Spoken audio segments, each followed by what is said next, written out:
Subscribe to our channel Daily Life for more. Married couples who sleep in separate rooms. Why do you do this? My grandparents do this. My grandfather built a small apartment on the second floor of their house. They do it because they have different sleep schedules, and in general they spend much of the day apart because they like it that way. But they always eat lunch and dinner together. And my grandfather loves to listen to her soft footsteps throughout the day. He calls her the woman next door. It's really cute. The soft footsteps is the cutest. I love that. The woman next door. Sweet. Sounds like me and my husband, except my husband doesn't steal the sheets. He lays on them and I have to either wake him up or use all my strength to pull the sheets from under him. Ah, the good old sheet heave with all your night. I am very familiar with this one. Pro tip: separate comforters. Was just gonna say, my husband and I use our own bed blankets, and it's a game changer. I have never shared a blanket. I don't know where I can get one that is big enough. I've never met anyone who has one. Is this an American thing? My blanket can easily fit 3 people. Today I learned American blankets are bigger. Everything is bigger in America. Girlfriends' parents do this. They both snore and do it to get away from each other's snoring. I didn't think it was that bad until they talked about having to sleep in the same bed during their trip in Europe. They were at each other's throats because if one fell asleep, the other couldn't. Had a roommate in a hotel that snored so loud, we would drag him sleeping into the bathroom and close the door. He seriously sounded like a snoring cartoon.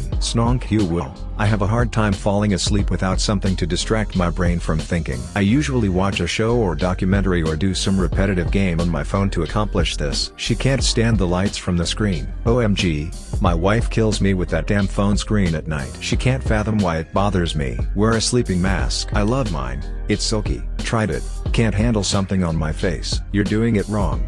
Strap it over our phone screen. My husband sleeps with a book light on that never reads. He falls asleep and won't turn it off. Pouting face, raised eyebrow. And when I turn it off he gets upset and says I was reading. OMG, she does that with night light in bathroom. If I close the door or try to turn it off she wakes up and yells at me. My parents slept in separate beds, as did my great-grandparents. For my great-grandparents it was a comfort thing. Grandma didn't like not being able to move around the bed at will. She and grandpa loved each other dearly and she passed not long after he did because she missed him so much. For my parents it was a couple things. As my dad aged his sleep cycle went weird. He would be able to sleep a couple hours and then be up half the night and fall asleep again about the time my mom was getting up for work. Also my mom has sleep apnea and uses a CPAP. It made hella noise back then. Dad was half deaf and the sound still bothered him. Out of respect for each other they decided it was better to have separate bedrooms. This makes me feel better about my husband and I not sharing a bed. Haha. Some people act like that means your marriage is falling apart. Honestly, it helps us love each other more because I'm not up multiple times a night with his tossing and turning,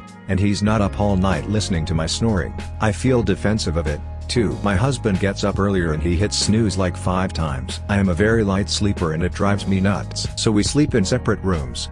Sometimes I have to sleep on the couch cause I get hypersensitive to sound, especially human sound, and don't like the noise his whole existence makes. He gets it luckily. Misophonia. Real thing. It bothered me as a kid, but I really noticed noises when I came back from overseas. Hypersensitive now. I am actually surprised misophonia has not ended up being a reason for a percentage of violent crimes and disorders. I don't believe it's even on the newest DSM. I have misophonia. I don't like the sound of people drinking something or pouring liquid into something. I have to walk out of the room if it's happening because it makes my blood boil. Not exaggerating. If I even try to sleep on the couch in another room, I will wake up to her on top of me. Is this your significant other, or your dog? Scully, is Kelly your wife or your dog? How can you ask me that? I still don't know. Could be either. r/unexpected B99. Trumpet intro plays.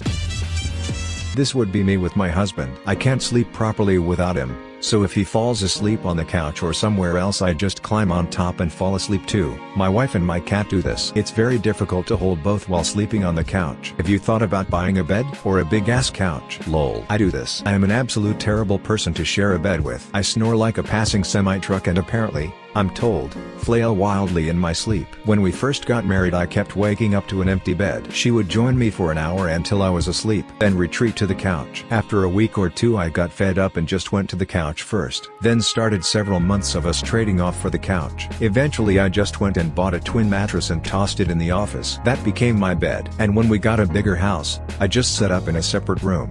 Have you been checked for sleep apnea? A lot of people don't realize they have it or how bad it's gotten until they get hooked up to a CPAP for the first time in a sleep study. OMG, this.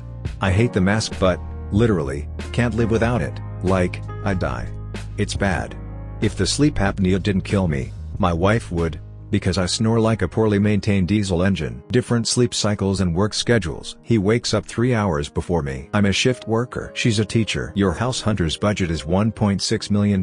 My wife has MS. One of the primary issues she has is vertigo. When I'm in the bed with her, the motion of my breathing / heartbeat / movement really with her vertigo while she sleeps. Also, I snore, so an isolated coil mattress wouldn't quite do it. They are total isolation. Either you feel movement or 2 beds in 1 room. Also, honestly, it spices up the sex life. Spouse snores. 2 60-pound dogs and a queen-size bed. No room for me and I need dead silence. You want dead silence and have 2 dogs sleeping on your bed? I'm guessing the dogs are in the other bed. We tried that but we spoiled the pups and they always find their way onto our bed. I sleep on the extra bed and 1 dog always comes with me too. Works out pretty well. So, you made it to the end. Thanks for watching. Make sure to hit that like button and subscribe for more videos like this.